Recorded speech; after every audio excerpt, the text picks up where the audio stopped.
Memahami peraturan kawasan Bandung Utara dari Peraturan Daerah Provinsi Jawa Barat Nomor 2 Tahun 2016. Bandung dikenal sebagai kota yang penuh pepohonan. Alamnya subur, banyak orang betah tinggal di sini. Bahkan orang-orang luar kota Bandung pun tiap akhir pekan berbondong-bondong liburan ke Bandung. Nah, tahu nggak teman-teman, bahwa sebenarnya di balik keindahan alam Bandung itu tersimpan potensi bencana. Potensi pertama yang paling dikenal ialah sesar Lembang. Jika patahan Bukit Lembang itu mengalami pergerakan, diperkirakan bencana besar akan melanda kawasan Bandung Raya. Wih, ngeri ya. Tapi kapan itu terjadi? Jangan ditanya. Semoga juga nggak kejadian.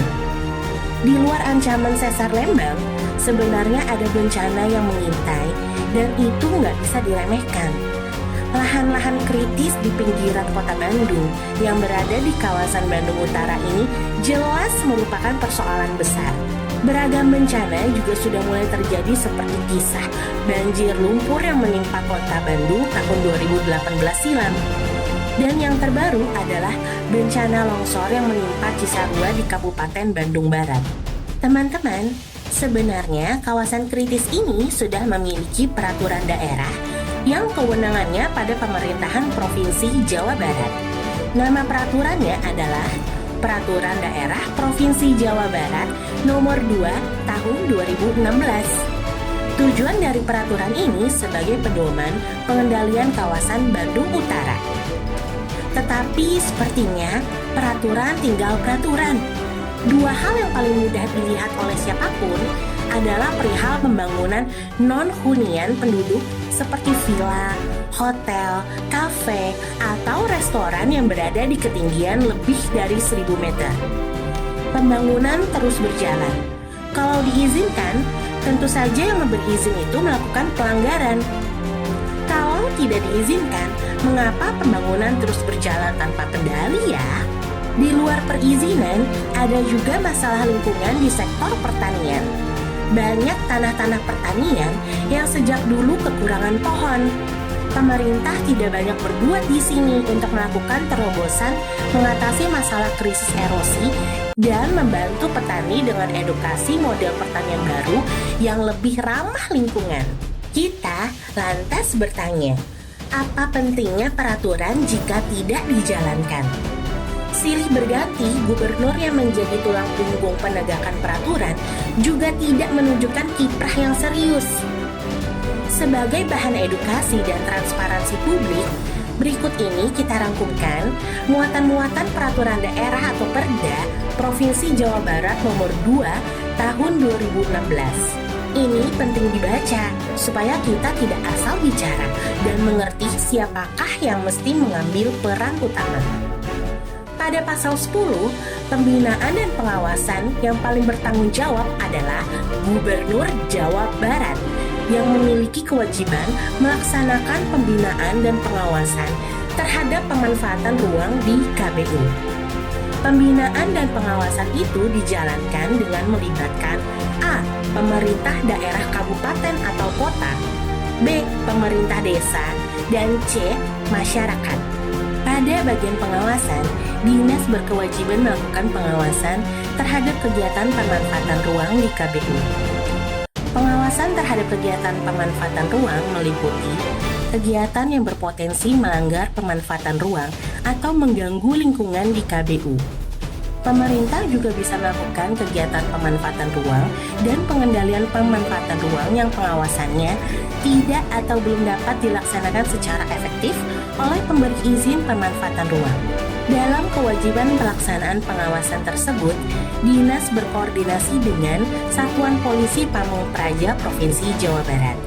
Sedangkan dalam melaksanakan pengawasan, Dinas dan Satuan Polisi Pamung Praja Provinsi Jawa Barat mempunyai wewenang A. Melakukan pemantauan, B. Meminta keterangan, C. Membuat salinan dari dokumen atau membuat catatan yang diperlukan, D. Memasuki tempat tertentu, E. Memotret, F. Membuat rekaman audiovisual, atau G. Menghentikan pelanggaran tertentu. Peran dinas dalam melakukan pengawasan juga terbilang strategis, karena dinas dapat melakukan audit tata ruang secara berkala. Selain gubernur dengan dinas hingga satuan pamong praja, ada juga kewajiban dari bupati atau wali kota untuk melakukan pengawasan terhadap pelaksanaan penataan ruang wilayah daerah kabupaten atau kota. Kewenangan pengawasan terhadap pelaksanaan penataan ruang wilayah daerah kabupaten atau kota meliputi pengawasan terhadap kegiatan pemanfaatan ruang wilayah daerah kabupaten atau kota di KBU. Kewenangan bupati atau wali kota juga sangat strategis karena meliputi usaha pencegahan dari kegiatan yang berpotensi melanggar pemanfaatan ruang atau mengganggu lingkungan di KBU. Dan bahkan juga bisa melakukan pengendalian pemanfaatan setelah izin pemanfaatan ruang diterbitkan.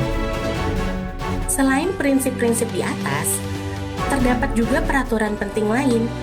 Pada pasal 24 poin C dan G dari Peraturan Daerah atau Perda Provinsi Jawa Barat nomor 2 tahun 2016 disebutkan, kawasan pemukiman dan perumahan baru diarahkan di area lahan yang berada pada garis ketinggian kontur kurang dari 1.000 meter dari permukaan laut. Hunian rumah tinggal di atas ketinggian 1.000 meter dari permukaan lain diperuntukkan khusus bagi penduduk setempat, dengan pembatasan dan pengendalian terhadap jumlah serta luas kawasan terbangun. Pada kenyataannya, sampai saat ini, banyak bangunan berupa restoran, villa, kafe yang terus muncul di atas ketinggian tanah 1.000 meter dari permukaan laut. Mengapa dibiarkan dan pembangunan terus berjalan ya? Tanya, kenapa?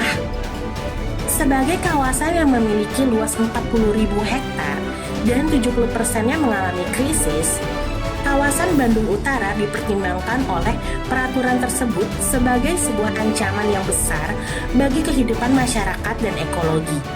Disebutkan bahwa pemanfaatan ruang di kawasan Bandung Utara yang tidak terkendali akan mengancam keberlangsungan fungsi konservasi kawasan sebagai daerah tangkapan air dan menimbulkan berbagai bencana alam.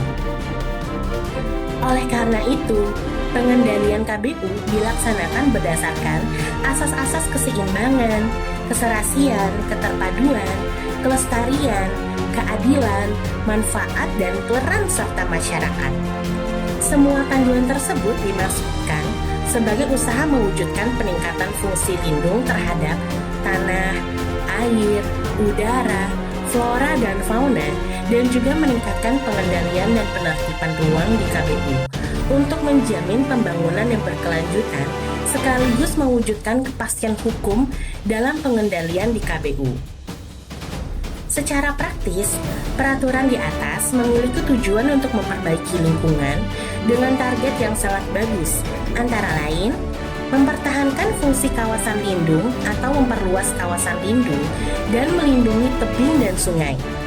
Bahkan ada juga petunjuk pentingnya merawat lingkungan pertanian dan kehutanan. Selain itu, terdapat pula pentingnya usaha membantu petani dengan program konservasi lingkungan, misalnya dengan usaha masyarakat agar menanam pepohonan yang bermanfaat secara ekologi dan peningkatan pangan. Nah, bagi teman-teman, kalau ada yang bertanya, kenapa pemerintah gubernur tidak melakukannya? Tanyakan kepadanya secara langsung, kenapa tidak dijalankan peraturan ini? Kenapa belum muncul program strategis untuk kawasan Bandung Utara?